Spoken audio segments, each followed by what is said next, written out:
So I saw this article come across my feed on Twitter, and I decided to take a look at it. And of course, I clicked the link to the original source, and it's kind of from an older article from back in September, that which basically was the show The Rings of Power trying to explain how, what they did with the creation of Mordor, the with the volcano going off, how, the way they did it, it could actually happen that way. And, they were trying to justify what essentially was a bad decision from the start. So, yeah, I'm not really caring about that article. It's more for me. I think what I took away from the whole thing is kind of just their hubris, you know, just in paying attention to what the showrunners have said about how they want to feel like The Rings of Power is a book that can go on the shelf beside Tolkien's work. How they wanted to tell the story that they felt Tolkien didn't write.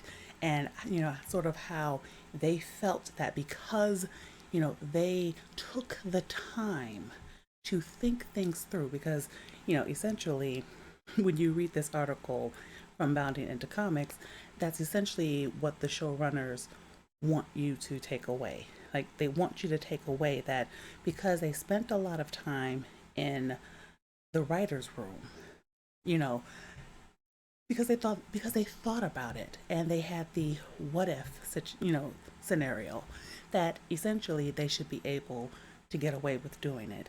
And the problem, but it kind of goes back to the overall problem in the first place of why Rings of Power never should exist. And essentially it shouldn't exist because they don't have the rights to the material. They don't have the rights to the Silmarillion.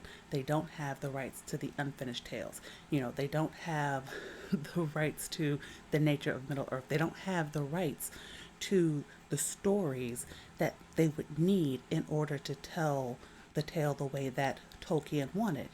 But I'm absolutely convinced because, you know, we're looking at something like when we're looking at things like what happened to Star Wars and what is happening to Marvel and what's happening currently with Willow and what's happening with the Wheel of Time. And I suppose I can continue to go on because I know that this will continue to happen until you know Hollywood runs out of money.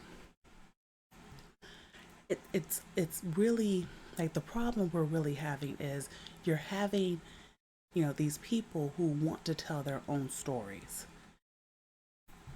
like The Witcher, like The Witcher from Netflix. I'm gonna add that in because my brain just thought about it. You have these people who want to tell their own stories, and the stories they want to tell are terrible stories. And to a degree, they must know they're terrible stories because they want to latch on to a popular property in order to tell the story that they want to tell and then claim that their story is how the author would want their story told.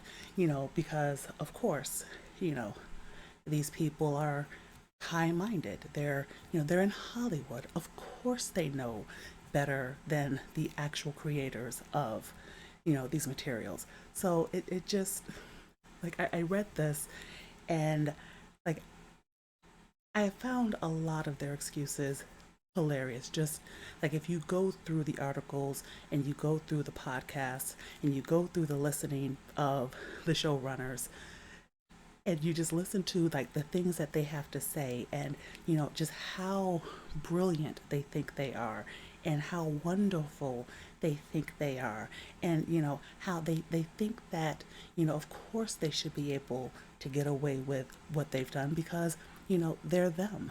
And because they're them, obviously they should be told that they're brilliant, and they can't understand why people don't like it. And it's sort of why it's taken time for even the mainstream journalism to get to the point of, yeah, the show's not great. Because it was never great. But of course, we're going to vilify the audience, which, it's one thing I always kind of have a problem with, the vilifying of the audience, because I didn't watch the show. And I didn't watch the show because I saw what was happening. I looked at the casting, I looked at the teasers, I looked at how bad it looked, and for how much money they claimed they spent in making this.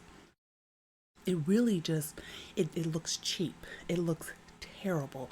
Like, there's no way that I was going to see that and think that it was going to be something good. Like, it just, like, I just don't even understand how they thought that they could get away with what they did, but they thought that they did. And so, now we're kind of in the situation where, they've promised this 5 season monstrosity, and we've already started season 1 by breaking canon.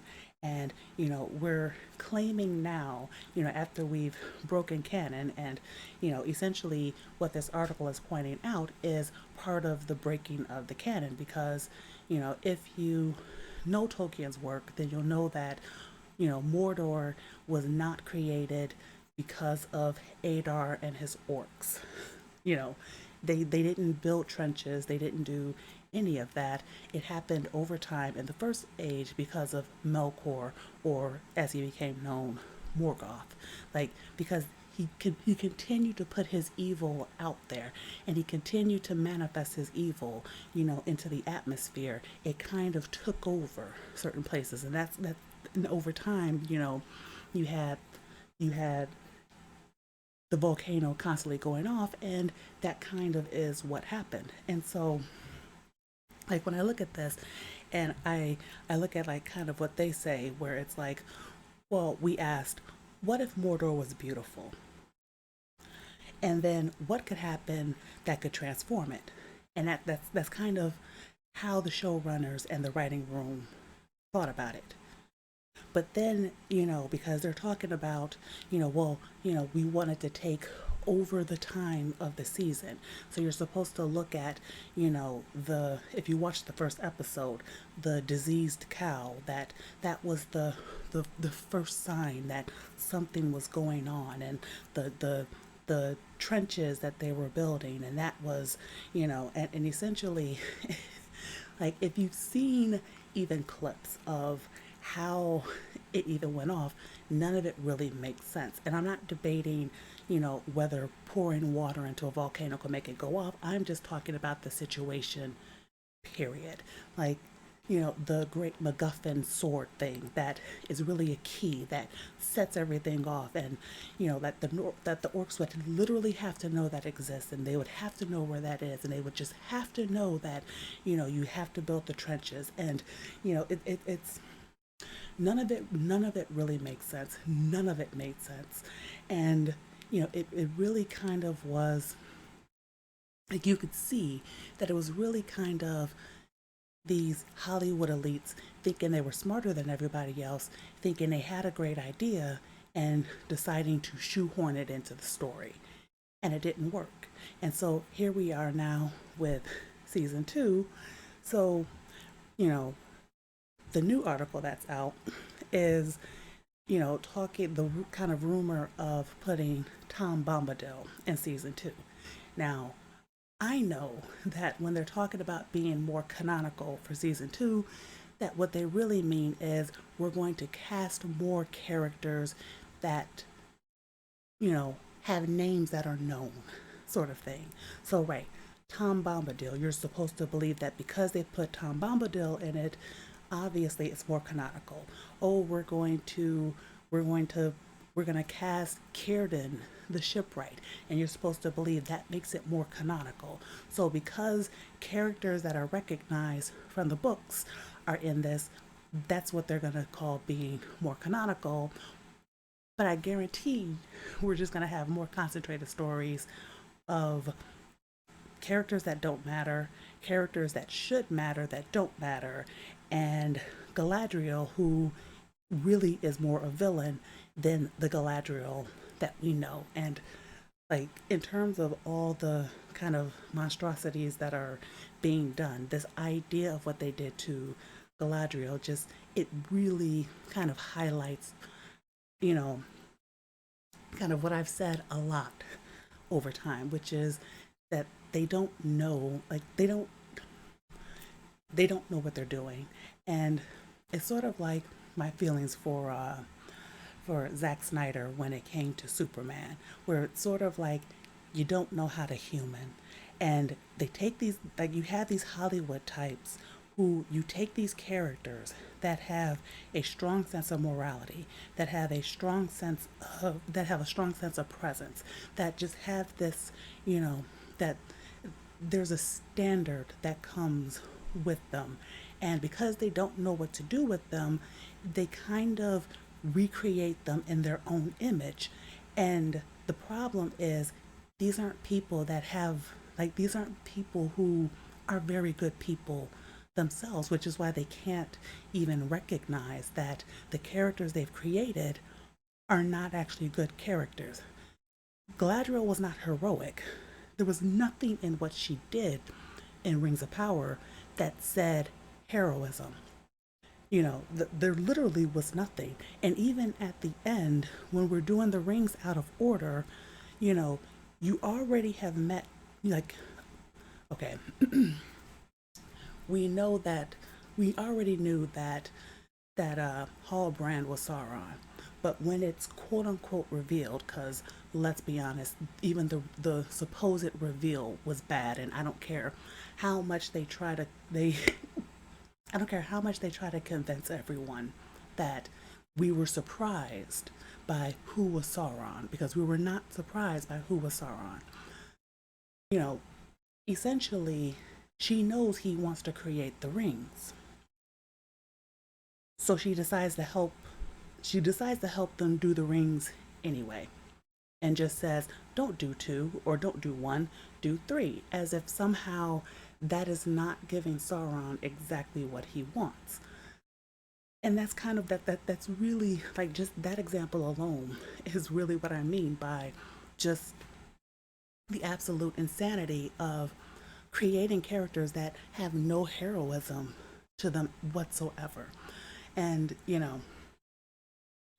even when it comes to season two, like, I know I'm not gonna want to pay attention. I think, well, okay, I will pay attention in that I will do what I did with the season one. I will watch clips, I will watch reviews, I'll look at articles, I will point and laugh, because I will definitely point and laugh, but I will not give Amazon a view myself. I can't do that to myself. You know, if it would be one thing if I made money on this channel and I had an audience asking me to do it. I don't have that, therefore I'm not torturing myself. So yeah, that's kind of how I see that. And yeah, with that, I'm gonna call this video finished. If you made it this far, thanks for listening. And if you like it, hit the like button, hit the subscribe button, comment, share, do all of that. And I will see you in the next video. Bye.